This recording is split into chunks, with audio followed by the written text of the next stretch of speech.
Hello and welcome. We start with Mozambique, where the opposition leader and the presidential runner-up in last month's disputed election has claimed to have survived an assassination attempt.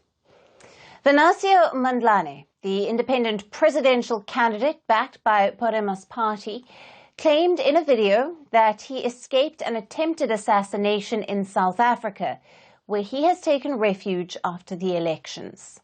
He claimed that assassins reached his house to kill him, where he has been living with his family. He and his family then had to run for their lives by escaping through the back door and slipping out through a hair salon. Mondlane did not reveal when the alleged assassination attempt took place. He said that he had been staying in the affluent Sandton neighbourhood in Johannesburg. However, South Africa's foreign ministry has reacted by saying that they had no knowledge of him being in the country. The ministry also said that Mondlane should have reported the assassination bid to the police. Mondlane has been claiming that he is on a hit list since two of his associates were shot dead in Mozambique's capital of Maputo after the 24th of October elections. Now, these associates were preparing to challenge the election results, which has been rejected by the opposition. Since then, Mondlane has gone into hiding, fearing for his life. Mozambique's poll body declared Daniel Chapo, the candidate of the ruling party Frelimo, as the official winner, with over 71% of the vote, as opposed to Mondlane's 20%. With this, Frelimo has extended its 49-year-long grip on power. Mondlane has meanwhile declared himself as the real winner. The 50-year-old has secured a strong base among young Mozambicans by being very active on social media. He has called on Mozambicans to hold nationwide demonstrations against the election results through social media. He has been rallying people to come together for a final march in Maputo on Thursday that he promises will be the day of Mozambique's freedom. Since early polls predicted Frelimo's party's win, Mozambique has been witnessing post-poll violence. At least 11 people have been killed and more than 50 injured by security forces. On Monday, police again used tear gas to disperse more than a dozen demonstrators in Maputo. We were at the peaceful demonstration, and I don't understand why they started firing tear gas at us. They attacked us from both sides, as if we were enemies. Why don't they attack Cabo Delgado, where the insurgents are? Give power to the person the people have chosen. The people have chosen Venancio Mondlane. Where are the 70% of voters that Frelimo won? As Mondlane mobilizes support for himself, social media has also been restricted in the country. International bodies like the European Union have said that Mozambique polls were doctored, and the United Nations, the African Union and the United States have called for a probe into the killings of opposition figures. The ruling Frelimo has denied the vote-rigging allegations or its hand in the murders. However, outrage over Frelimo's win continues, plunging the country toward chaos. For more on Mozambique's post-election crisis, we are joined by Stephen Buchanan-Clark, the head of the Peace and Security Program at Good Governance Africa. He is joining us live from Cape Town in South Africa. Hello to you and welcome to Firstpost Africa. Hi, Alison. Thanks for having me.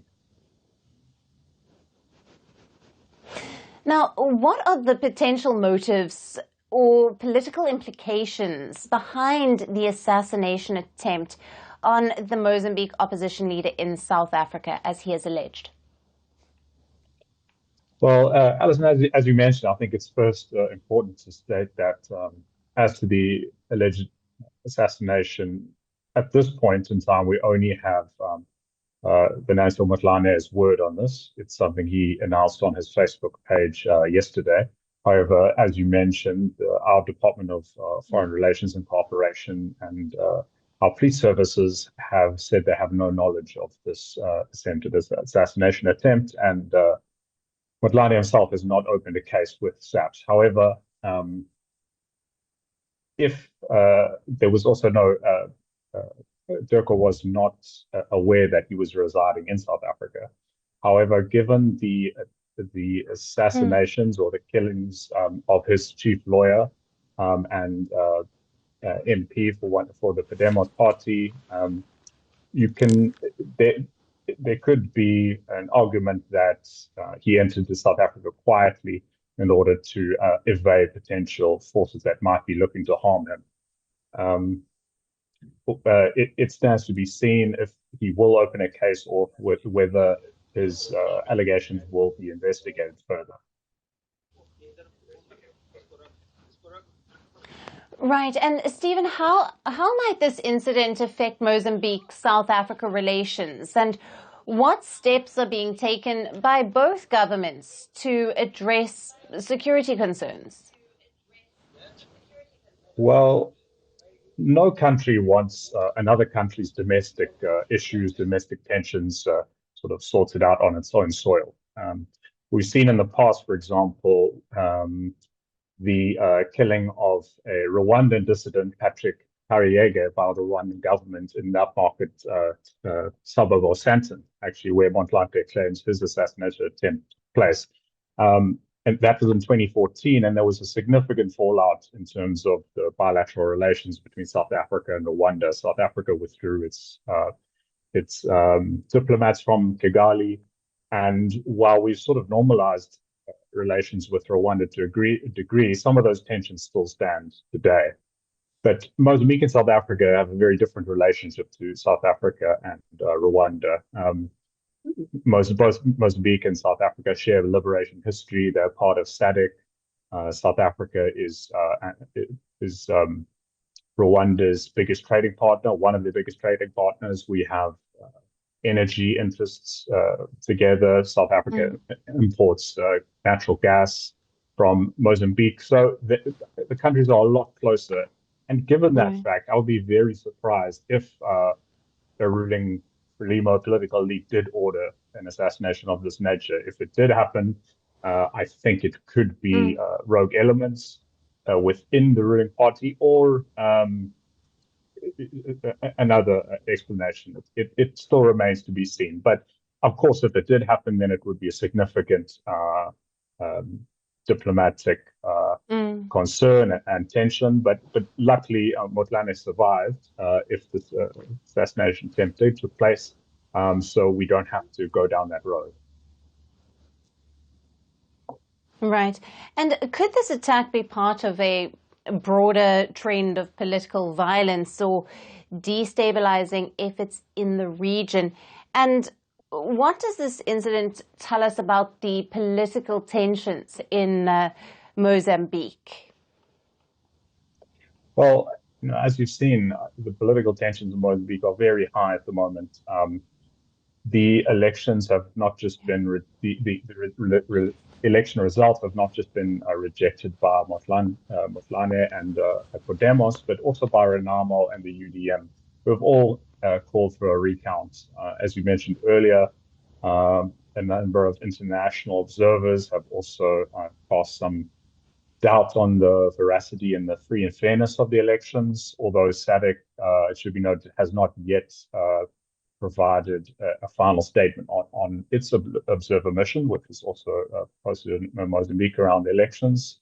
So I think, and ongoing protests, just today there's a doctors and nurses protest going on the streets of Maputo, and they're expecting large-scale protests on Thursday. So it is getting to the state of, I think, of a constitutional post-election crisis, which may need some mediation from an outside party if things can't be resolved peacefully.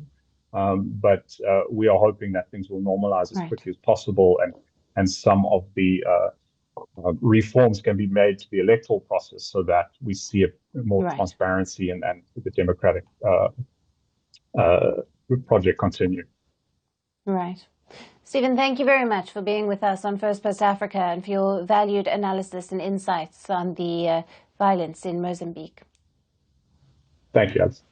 Washington is all set for a presidential battle like no other. In less than 90 days, It's either going to be him or me sitting in the Oval Office. Kamala Harris versus Donald Trump. All we want is one simple thing.